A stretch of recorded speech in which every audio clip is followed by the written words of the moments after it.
Já ouviu falar de H.P. Lovecraft? Pois é. H.P. Lovecraft, de 1890 a 1937, foi um escritor norte-americano celebrizado pelos seus livros de fantasia e terror, marcadamente gótico, enquadrados por uma estrutura semelhante à da ficção científica. Durante a sua vida teve um número relativamente pequeno de leitores, mas a sua obra veio a tornar-se uma forte influência e referência para escritores de horror. Era assumidamente conservador e recluso. O festival. Os demônios trabalham de tal maneira que as coisas que não existem parecem aos homens como se fossem reais. Eu estava longe de casa e o feitiço do mar oriental estava sobre mim. No crepúsculo, ouvi-o bater nas rochas e sabia que ficava logo acima da colina, onde salgueiros retorcidos se contorciam contra o céu claro e as primeiras estrelas da noite. E como meus pais me chamaram para conhecer a cidade velha, continuei avançando pela neve rasa e recém-caída ao longo da estrada que subia solitária até onde Aldebaran brilhava entre as árvores, em direção à cidade muito antiga que eu nunca tinha visto, mas com a qual muitas vezes sonhei.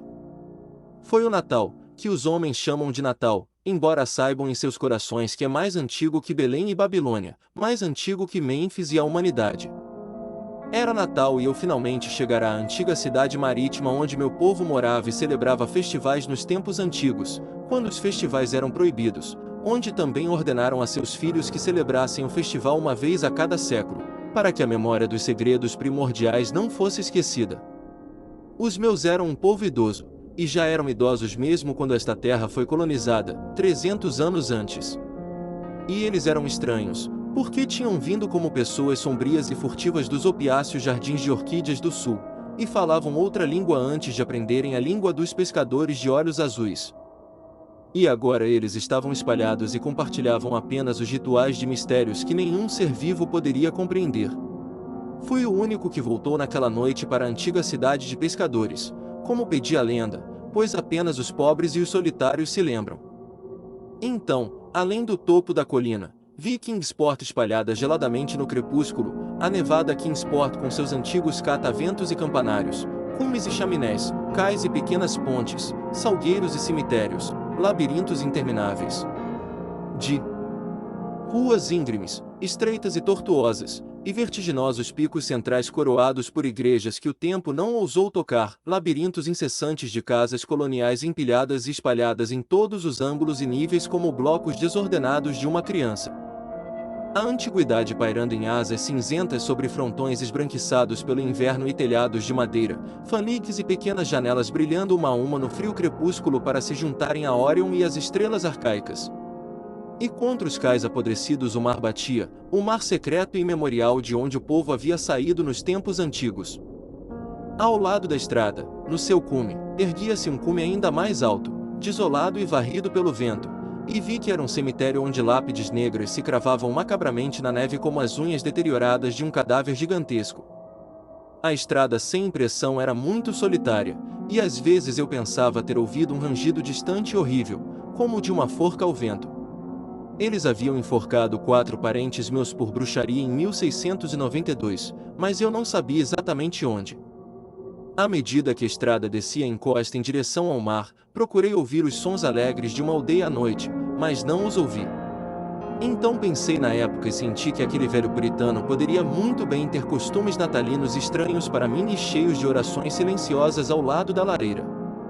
Então, depois disso, não dei ouvidos à alegria nem procurei por viajantes. Continuei descendo, passando pelas silenciosas casas de fazenda iluminadas e pelos sombrios muros de pedra, até onde as placas de antigas lojas e tavernas à beira-mar rangiam a brisa salgada, e as grotescas aldravas das portas com pilares brilhavam. Ao longo de ruas desertas e não pavimentadas, à luz de pequenas janelas com cortinas. Eu tinha visto mapas da cidade e sabia onde encontrar a casa do meu povo. Disseram-me que eu deveria ser conhecido e bem-vindo, pois a lenda da aldeia dura muito, então apressei-me pela Back Street até Circle Court, e atravessei a neve fresca na única calçada cheia de lajes da cidade, até onde Green Lane levava atrás da Market House. Os mapas antigos ainda funcionavam e não tive problemas, embora em Arkham eles devam ter mentido quando disseram que os bondes corriam para este lugar, já que não vi nenhum fio acima. De qualquer forma, a neve teria escondido os trilhos. Fiquei feliz por ter escolhido caminhar, pois a aldeia branca parecia muito bonita à vista da colina, e agora eu estava ansioso para bater a porta do meu povo, a 7ª casa à esquerda em Green Lane, com um antigo telhado pontiagudo e um segundo andar saliente, toda construída antes de 1650. Havia luzes dentro da casa quando a encontrei, e vi pelas vidraças diamantadas que ela devia ter sido mantida muito próxima de seu estado antigo. A parte superior pendia para a rua estreita e relvada e quase encontrava a parte saliente da casa em frente, de modo que eu estava quase num túnel, com a soleira baixa de pedra totalmente livre de neve. Não havia calçada, mas muitas casas tinham portas altas alcançadas por lances duplos de escadas com grades de ferro. Foi uma cena estranha e, como eu era estranho na Nova Inglaterra, nunca tinha conhecido algo assim antes. Embora isso me agradasse, eu teria gostado mais se houvesse pegadas na neve, pessoas nas ruas e algumas janelas sem cortinas fechadas. Quando toquei a arcaica aldrava de ferro, fiquei meio assustado. Algum medo estava tomando conta de mim, talvez por causa da estranheza da minha herança, e da desolação da noite, e da estranheza do silêncio naquela cidade antiga de costumes curiosos. E quando minha batida foi atendida, fiquei com muito medo, porque não tinha ouvido nenhum passo antes de a porta se abrir com um rangido. Mas não tive medo por muito tempo, pois o velho de toga e chinelos que estava na porta tinha um rosto inexpressivo que me tranquilizou, e embora fizesse sinais de que era mudo, escreveu umas boas-vindas pitorescas e antigas com o estilete e a placa de cera que carregava. Ele me chamou para uma sala baixa, iluminada por velas, com enormes vigas expostas e móveis escuros, rígidos e esparsos do século XVII. O passado era vívido ali, pois não faltava nenhum atributo. Havia uma lareira cavernosa e uma roda de fiar, onde uma velha curvada, com um manto solto e uma touca profunda, estava sentada na minha direção, girando silenciosamente, apesar da época festiva. Uma umidade indefinida parecia pairar sobre o local, e fiquei maravilhado por não haver fogo algum aceso. O assento de espaldar alto ficava de frente para a fileira de janelas com cortinas à esquerda e parecia ocupado, embora eu não tivesse certeza. Não gostei de tudo que vi e senti novamente o medo que sentirá. Esse medo tornou-se mais forte em relação ao que antes o havia diminuído, pois quanto mais eu olhava para o rosto inexpressivo do velho, mais sua suavidade me aterrorizava. Os olhos nunca se moviam e a pele parecia muito com cera. Finalmente tive certeza de que não era um rosto, mas uma máscara diabolicamente astuta. Mas as mãos flácidas, curiosamente enluvadas, escreveram alegremente no tablet e disseram-me que devia esperar um pouco antes de ser conduzido ao local da festa. Apontando para uma cadeira, uma mesa e uma pilha de livros, o velho saiu da sala, e quando me sentei para ler, vi que os livros eram velhos e mofados, e que incluíam as selvagens maravilhas da ciência do velho Morrister, o terrível Sadducismus Triumphatus de Joseph Glanville, publicado em 1681, o chocante da Monolatreja de Remigius, impresso em 1595 em Lyons, e o pior de tudo, o inominável Necronomicon do louco árabe Abdul al-Yazid, na tradução latina proibida de Olaus Vormius, um livro que eu nunca tinha visto, mas do qual ouvirá sussurrar coisas monstruosas. Ninguém falou comigo, mas eu podia ouvir o render das placas ao vento lá fora, e o zumbido da roda enquanto a velha de chapéu continuava a girar silenciosamente. Achei a sala, os livros e as pessoas muito mórbidas e inquietantes, mas como uma antiga tradição dos meus pais me convocara para estranhos banquetes, resolvi esperar coisas estranhas. Então tentei ler e logo fiquei tremendamente absorvido por algo que encontrei naquele maldito Necronomicon, um pensamento e uma lenda hediondos demais para a sanidade ou a consciência, mas não gostei quando imaginei ter ouvido o fechamento de uma das janelas que davam para o assentamento, como se tivesse sido aberta furtivamente. Parecia seguir um zumbido que não era o da Roca da Velha. Mas isso não era muito, pois a velha girava muito e o velho relógio batia. Depois disso, perdi a sensação de que havia pessoas no banco, e estava lendo atentamente estremecendo quando o velho voltou com botas e vestido com um traje antigo e largo, e sentou-se naquele mesmo banco, para que eu não pudesse vê-lo. Certamente foi uma espera nervosa, e o livro blasfemo em minhas mãos tornou isso ainda mais nervoso. Quando soaram 11 horas, porém, O velho levantou-se, deslizou até um enorme baú esculpido num canto e pegou duas capas com capuz, um dos quais ele vestiu e o outro ele envolveu a velha, que estava parando de girar monótona. Então ambos partiram para a porta externa, a mulher rastejando sem jeito, e o velho, depois de pegar o mesmo livro que eu estava lendo, acenando para mim enquanto puxava o capuz sobre aquele rosto ou máscara imóvel. Saímos para a rede tortuosa e sem lua daquela cidade incrivelmente antiga, se apagaram enquanto as luzes nas janelas com cortinas desapareciam uma por uma. E a estrela do cão olhava maliciosamente para a multidão de figuras encapuzadas que saíam silenciosamente de todas as portas e formavam procissões monstruosas por esta e aquela rua, passando pelos rangentes cigus e frontões antediluvianos, os telhados de colmo e as janelas com vidraças em losango. Percorrendo ruas íngremes onde casas decadentes se sobrepunham e desmoronavam, deslizando por pátios abertos e cemitérios onde as lanternas oscilantes formavam constelações sobrenaturais e bêbadas.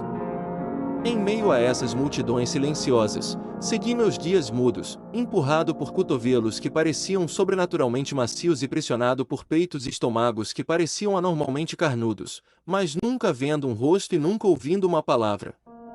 Para cima, para cima, para cima, as colunas sinistras deslizavam, e vi que todos os viajantes estavam convergindo enquanto fluíam perto de uma espécie de foco de becos malucos no topo de uma colina alta no centro da cidade, onde empoleirava-se uma grande igreja. Eu o vira do topo da estrada quando olhei para Kingsport no novo crepúsculo, e isso me fez estremecer porque Aldebaran pareceu equilibrar-se por um momento na torre fantasmagórica. Havia um espaço aberto ao redor da igreja, em parte um cemitério com poços espectrais e em parte uma praça semi-pavimentada varrida pelo vento quase sem neve e ladeada por casas insalubremente arcaicas com telhados pontiagudos e frontões salientes. Fogos mortais dançavam sobre as tumbas, revelando paisagens horríveis, embora estranhamente falhando em lançar qualquer sombra. Além do cemitério, onde não havia casas, eu podia ver o cume da colina e observar o brilho das estrelas no porto, embora a cidade estivesse invisível na escuridão.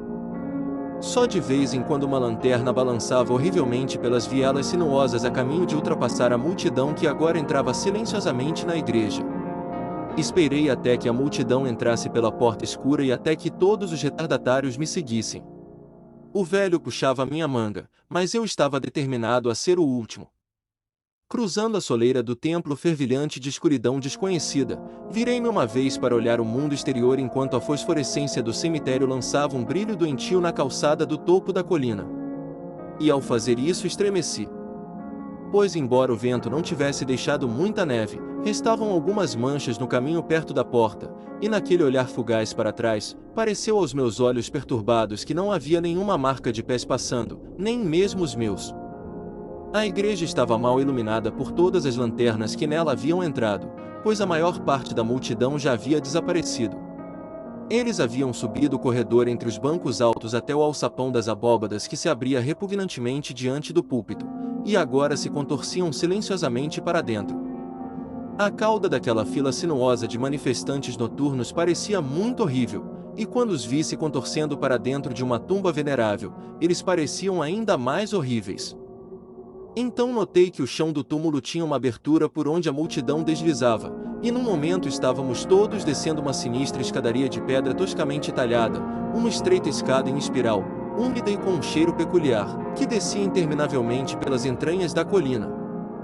Passando por paredes monótonas de blocos de pedra gotejantes e argamassa esfarelada. Foi uma descida silenciosa e chocante, e após um intervalo horrível observei que as paredes e os degraus estavam mudando de natureza, como se tivessem sido esculpidos na rocha sólida. O que mais me perturbou foi que a miríade de passos não emitia nenhum som e não produzia eco. Depois de mais eras de descida, vi algumas passagens laterais ou tocas que conduziam de recessos desconhecidos de escuridão até esse poço de mistério noturno. Logo eles se tornaram excessivamente numerosos, como catacumbas ímpias de ameaças sem nome, e seu odor pungente de decomposição tornou-se insuportável. Eu sabia que devíamos ter descido pela montanha e por baixo da terra da própria Kingsport, e estremeci ao ver que uma cidade era tão envelhecida e cheia de vermes com o mal subterrâneo. Então vi o brilho lúgubre da luz pálida e ouvi o insidioso bater das águas sem sol. Novamente estremeci, pois não gostei das coisas que a noite trouxera, e desejei amargamente que nenhum antepassado tivesse me convocado para esse rito primordial. À medida que os degraus e a passagem se alargavam, ouvi outro som, a zombaria fina e estridente de uma flauta fraca. E de repente se estendeu diante de mim a vista ilimitada de um mundo interior, uma vasta costa fúngica iluminada por uma coluna expelente de chamas esverdeadas doentias e banhada por um largo rio oleoso que fluía de abismos assustadores e insuspeitados para se juntar aos golfos mais negros do mundo imemorial. Oceano. Desmaiando e ofegante, olhei para aquele erebus profano de cogumelos venenosos titânicos, fogo leproso e água viscosa, e vi a multidão encapuzada formando um semicírculo ao redor do pilar em chamas. Era o rito de Yule, mais antigo que o homem e fadado a sobreviver a ele, o rito primordial do solstício e da promessa da primavera além das neves, o rito do fogo e da sempre viva, da luz e da música. E na gruta Stygian eu os vi fazer o rito, e adorar a coluna doente de chama, e jogar na água punhados arrancados da vegetação viscosa que brilhava verde no brilho clorótico. Eu vi isso, e vi algo amorfamente agachado, longe da luz, tocando ruidosamente uma flauta, e enquanto a coisa tocava, pensei ter ouvido vibrações abafadas e nocivas na escuridão fétida, onde eu não conseguia ver. Mas o que mais me assustou foi aquela coluna em chamas, jorrando vulcanicamente de profundezas profundas e inconcebíveis, não projetando sombras como uma chama saudável deveria fazer e cobrindo a pedra nitrosa com um verdete venenoso e desagradável. Pois em toda aquela combustão fervilhante não havia calor, mas apenas a umidade da morte e da corrupção. O homem que me trouxera agora se contorceu até um ponto diretamente ao lado da chama hedionda e fez rígidos movimentos cerimoniais em direção ao semicírculo que enfrentava. Em certos estágios do ritual, eles prestavam reverências rastejantes, especialmente quando ele segurava acima da cabeça aquele abominável necronômicon que levará consigo. E compartilhei todas as reverências porque havia sido convocado para este festival pelos escritos de meus antepassados. Então o velho fez um sinal para o flautista meio visto na escuridão, que então mudou seu zumbido fraco para um zumbido pouco mais alto em outro tom, precipitando ao fazê-lo um horror impensável e inesperado. Perante este horror, afundei-me quase na terra coberta de líquenes, paralisado por um pavor não deste ou de qualquer mundo, mas apenas dos espaços loucos entre as estrelas. Da escuridão inimaginável além do brilho gangrenoso daquela chama fria, das léguas tártaras através das quais aquele rio oleoso rolava estranho, inaudível e insuspeitado, flutuava ritmicamente uma horda de coisas aladas híbridas, domesticadas e treinadas que nenhum olho são poderia compreenda totalmente, ou o cérebro são lembre-se totalmente. Não eram exatamente corvos, nem toupeiras, nem urubus, nem formigas, nem morcegos vampiros, nem seres humanos em decomposição, mas algo que não posso e não devo lembrar. Eles cambaleavam frouxamente, metade com os pés palmados e metade com as asas membranosas, e quando chegaram à multidão de celebrantes, as figuras encapuzadas agarraram-nos e montaram-nos, e partiram, um a um, ao longo do curso daquele rio escuro, em poços e galerias de pânico onde fontes venenosas alimentam cataratas assustadoras e indetectáveis. A velha fendeira tinha ido com a multidão, e o velho só ficou porque eu recusei quando ele me fez sinal para pegar um animal e cavalgar como os outros. Quando me levantei cambaleando, vi que o flautista morfo havia rolado para fora de vista, mas que dois dos animais estavam pacientemente esperando. Enquanto eu recuava, o velho pegou seu estilete e sua tabuinha e escreveu que ele era o verdadeiro representante de meus pais que fundaram o culto de Yule neste lugar antigo, que havia sido decretado que eu deveria voltar e que os mistérios mais secretos ainda estavam para ser realizados. Ele escreveu isso com uma caligrafia muito antiga e, quando eu ainda hesitei, ele tirou de seu manto solto um anel de sinete e um relógio, ambos com as armas da minha família, para provar que ele era o que dizia. Mas era uma prova hedionda, porque eu sabia, através de documentos antigos, que aquele relógio tinha sido enterrado com o meu tataravô em 1698. Pouco depois, o velho puxou o capuz e apontou para a semelhança familiar no seu rosto, mas eu apenas estremeci, porque tinha certeza de que o rosto era apenas uma diabólica máscara de cera. Os animais agitados agora arranhavam inquietos os líquenes, e vi que o velho também estava quase igualmente inquieto. Quando uma das coisas começou a cambalear e a afastar-se, ele virou-se rapidamente para parar, de modo que a rapidez de seu movimento desalojou a máscara de cera do que deveria ser sua cabeça. E então, por que aquela posição de pesadelo me impedia de subir a escada de pedra pela qual havíamos descido? Atirei-me no rio subterrâneo oleoso que borbulhava em algum lugar até as cavernas do mar. Atirei-me naquele suco putrescente dos horrores interiores da terra antes que a loucura dos meus gritos pudesse trazer sobre mim todas as legiões mortuárias que esses golfos pestilentos pudessem esconder. No hospital, disseram-me que fui encontrado semi-congelado no porto de Kingsport, ao amanhecer, agarrado à viga flutuante que o acidente enviou para me salvar. Eles me disseram que eu havia tomado a bifurcação errada da estrada da colina na noite anterior e caído nos penhascos de Orange Point, algo que deduziram das pegadas encontradas na neve. Não havia nada que eu pudesse dizer, porque tudo estava errado. Tudo estava errado, com as amplas janelas mostrando um mar de telhados nos quais apenas um em cada 5 era antigo, e o som de bondes e motores nas ruas abaixo. Eles insistiram que aquilo era Kingsport, e eu não podia negar. Quando delirei ao saber que o hospital ficava perto do antigo cemitério da igreja em Central Hill, mandaram-me para o Hospital St. Mary, em Arkham, onde poderia receber melhores cuidados.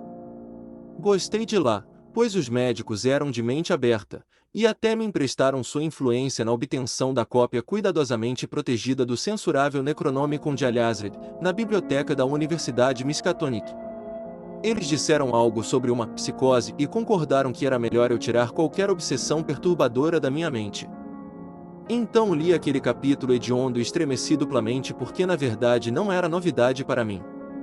Eu já tinha visto isso antes, deixemos que as pegadas digam o que podem, e onde estava, eu tinha visto, seria melhor esquecê-lo. Não havia ninguém, nas horas de vigília, que pudesse me lembrar disso, mas meus sonhos estão cheios de terror, por causa de frases que não ouso citar. Atrevo-me a citar apenas um parágrafo, redigido no inglês que consigo extrair do estranho baixo-latim. As cavernas mais profundas, escreveu o árabe louco, não são para a compreensão dos olhos que veem, pois suas maravilhas são estranhas e terríveis. Nenhuma cabeça. Sabiamente disse Ibn Sachacabal que feliz é a tumba onde nenhum mago jaz, e feliz a cidade à noite cujos magos são todos cinzas, pois há rumores antigos de que a alma do comprado pelo diabo não se apressa de sua argila sepulcral, mas engorda e instrui o próprio verme que rói, até que da corrupção brota uma vida horrível, e os maçantes necrófagos da cera da terra são astutos para vexá-la e inchar monstruosamente para atormentá-la secretamente onde os poros da terra deveriam ser suficientes. E aprenderam a andar coisas que deveriam engatinhar.